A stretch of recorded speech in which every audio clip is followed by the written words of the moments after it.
Rasulullah memuji Hasan bin Thabit ketika bersyair untuk menyerang kaum musyrikin. Kata Rasulullah SAW, asyaddu minan nabal, bahwasanya syairnya Hasan bin Thabit lebih kencang, lebih tajam daripada anak panah. Jangan bilang Hasan bin Thabit tukang nyanyi, dia penyair Rasulullah SAW. Syair punya ketukan tersendiri, bukan nyanyian.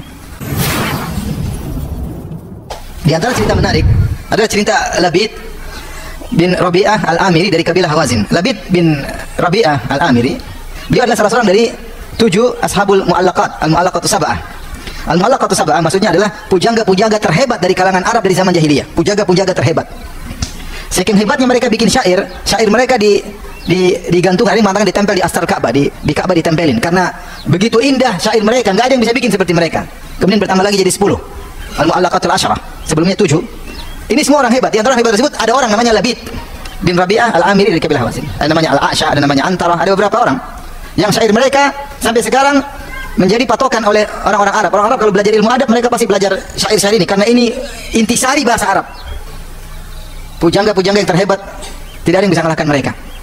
Di antara pujangga, sampai ada yang mengatakan ditempel di Ka'bah untuk dipelajari oleh orang, saking hebatnya ada yang mengatakan ditulis dengan tinta emas syair-syair mereka tersebut. Di antaranya ada seorang namanya Labid bin Rabi'ah al-Amiri. Beliau ini, jadi rata-rata semuanya orang jahiliyah. 10 penyair tersebut jahiliyah semua. Yang dapat Islam cuma 2 zaman Islam, Al-A'sha sama Labid. Al-A'sha tidak masuk Islam, Labid masuk Islam. Dia masuk Islam. Dia minal mu'ammarin, umurnya panjang. Disebutkan beliau wafat pada umur 157 tahun baru wafat. Ada yang bilang 140 sekian, ada khilaf. Ada yang 140 sekian, ada yang 150 sekian baru meninggal dunia. Sehingga beliau mendapati masa jahiliyah dan beliau mendapati masa Rasulullah SAW. Rasulullah SAW pernah memuji Labid. Dia mengatakan, asdaqu kalimatin qalaha syair kalimatul Labid. Ala kulli syai'in ma khalallaha batilu. Sebenar-benar perkataan seorang penyair adalah perkataan yang diucapkan oleh Labid. Rasulullah puji dia.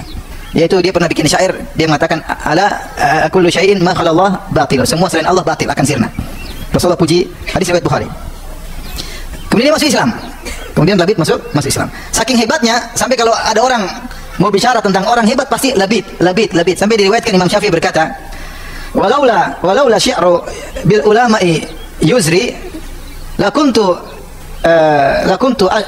yauma ash'ar min Labid. Seandainya syair tidak merendahkan para ulama, tentu kau akan dapati aku sekarang lebih ahli syair daripada Labid, kata Imam Syafi'i. Imam Syafi'i tidak berbanyak syair. Artinya dia dijadikan sebagai yudrabu bihil mathal, sebagai perumpamaan tentang orang hebat dalam syair, dialah si Labid ini. Baik, dia masuk Islam. Setelah dia masuk Islam, subhanallah, dia tidak bersyair lagi. Menakjubkan. Sampai dia umurnya panjang, dia mendapati khilafah Umar, sampai dia meninggal di zaman khilafah Muawiyah. Umurnya panjang, 150 tahun. Sampai dia terkenal sekali. Sampai dalam satu syair dia berkata, dia mengatakan, wallahi laqad sa'imtu minal hayati wa tuliha. Sungguh aku telah bosan dengan panjangnya umurku. Wa su'ali hadzan nas kaifa labidu. Dan orang selalu tanya, gimana si Labid, karena bergenerasi-generasi bertemu dengan dia. Dia terkenal sekali, jago bahasa Arab. Dari 10 orang yang masih hidup, dia sendiri yang ahli bahasa Arab. Yang semua orang Arab terkumpul pada kesimpulan pada mu'allaqat syair-syair tersebut. Semua orang tanya, gimana kabar si Labid? Suatu hari Umar bin Khattab menyuruh dia untuk tulis syair. Maka dia jawab, kata dia, Allah telah menggantikan aku dengan surat Al-Baqarah dan surat Ali Imran. Subhanallah. Dia enggak mau bersyair lagi, subhanallah. Bagaimana dia merasa nikmat dengan belajar surat Al-Baqarah dan surat Ali Imran. Ini orang paling jago syair ditinggalin. Padahal syair boleh dalam Islam boleh. Makanya Rasulullah memuji Hasan bin Thabit ketika bersyair untuk menyerang kaum musyrikin. Kata Rasulullah SAW, asyaddu minan nabal, bahwasanya syairnya Hasan bin Thabit lebih kencang, lebih tajam daripada anak panah. Rasulullah mengatakan, juhum Ruhul Qudus ma'ak. Serang mereka dengan syair wahai Hasan bin Thabit, penyair Rasulullah SAW. Ingatlah, penyair, bukan penyanyi Nabi ya. Ada orang menafsirkan penyair Hasan bin Thabit, dia bilang penyanyi siapa? Nabi, kan tukang nyanyi Nabi. Bukan tukang nyanyi, syair beda dengan tukang nyanyi ya. Jangan bilang Hasan bin Thabit tukang nyanyi. Dia penyair Rasulullah SAW. Syair punya ketukan tersendiri, bukan nyanyi-nyanyian.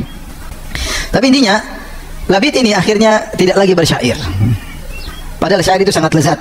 Orang yang pandai bersyair, dia bikin syair lagi, mengubah syair lagi, senang. Tapi ternyata dia berhenti. Kenapa? Dia berlezat-lezat dengan apa? Al-Baqarah dan Ali Imran. Dia bilang, alhamdulillah alladzi lam ya'tini bi ajali. Alhamdulillah, segala puji bagi Allah yang tidak mendatangkan ajal kepadaku sampai aku menggunakan jubah Islam. Dia bahagia bisa dapat Islam. Inilah Labid. Jadi menunjukkan bahwasanya Al-Quran tidak membosankan. Sebagai contoh, Labid sendiri yang ahli syair, ternyata dia pun meninggalkan syair gara-gara gembira dengan membaca surat Al-Baqarah dan surat Ali Imran.